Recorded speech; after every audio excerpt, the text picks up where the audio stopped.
Hi, I'm your host Vasco Duarte.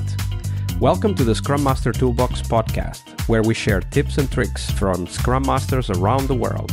Every day, we bring you inspiring answers to important questions that all Scrum Masters face day after day.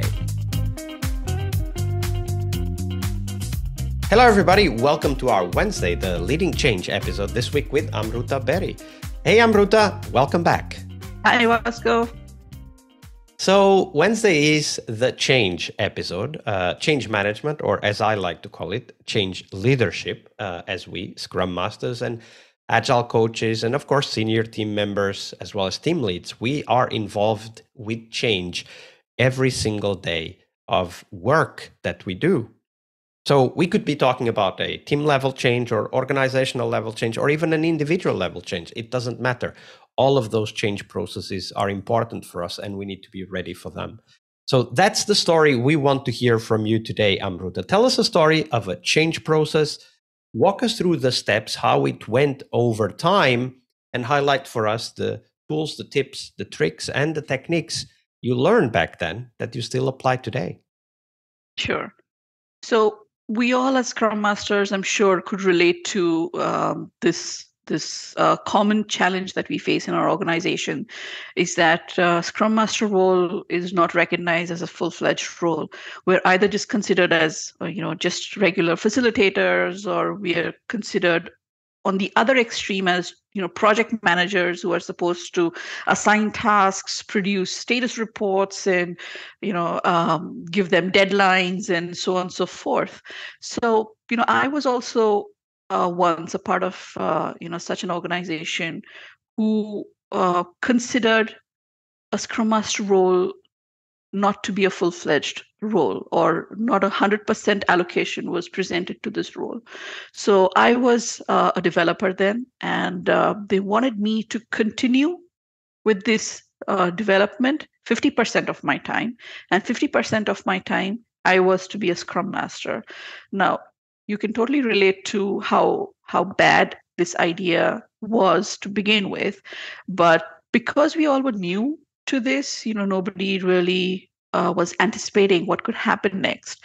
So clearly, I started struggling between my focus time on my own code and my focus time on preparing for the Scrum events, or coaching the product owner, because everybody was new to the agile concept. So story writing, or facilitating a sizing session, a story sizing session, estimations, all this is not really easy when you start off as a new team or when you're introduced to agile.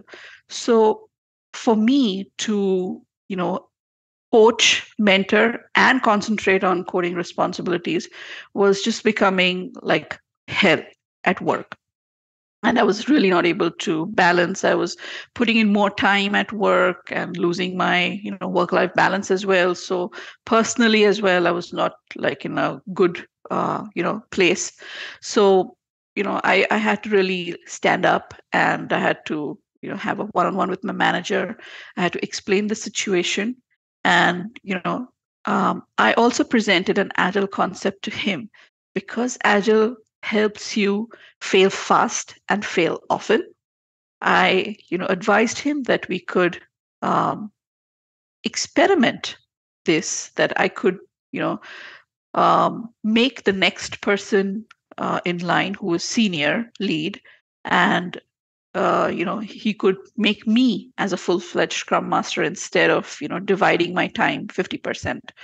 And I just wanted to make them realize what difference it would make if I were to concentrate on my role full time.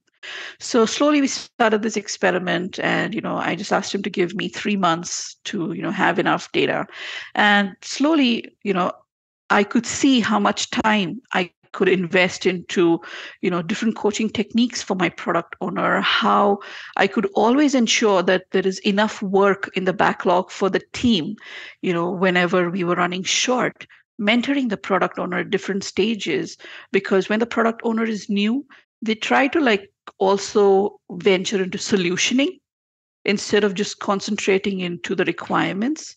So, establishing that difference of the product owner just concentrating on the why and leaving the how to the team also established trust between both and a good collaboration between both.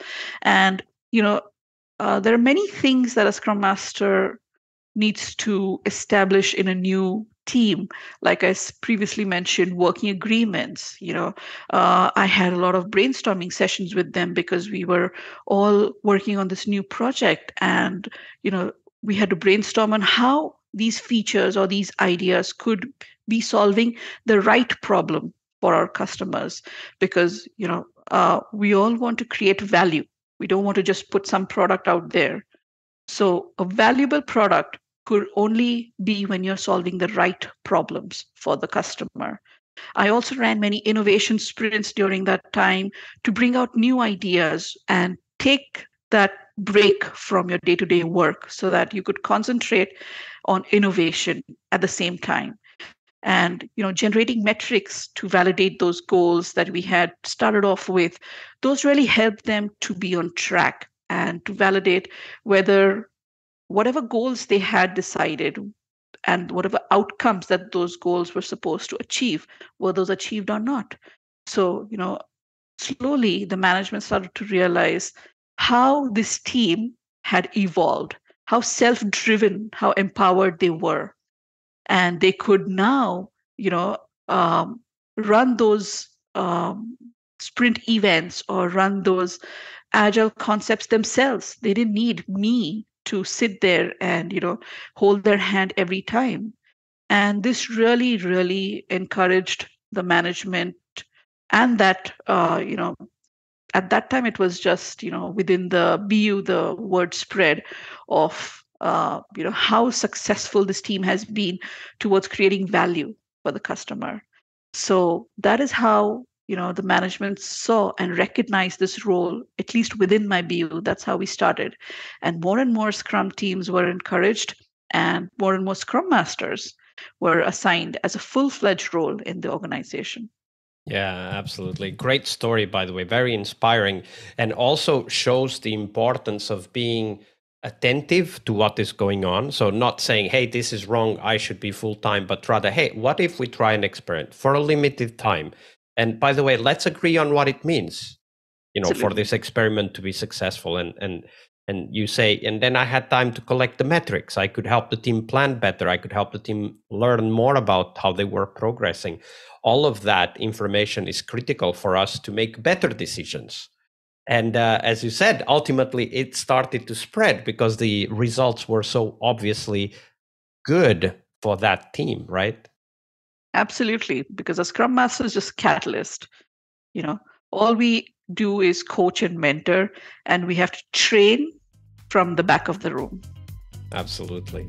Well, thank you for sharing that story. Very inspiring. Thank you, Amruta. My pleasure.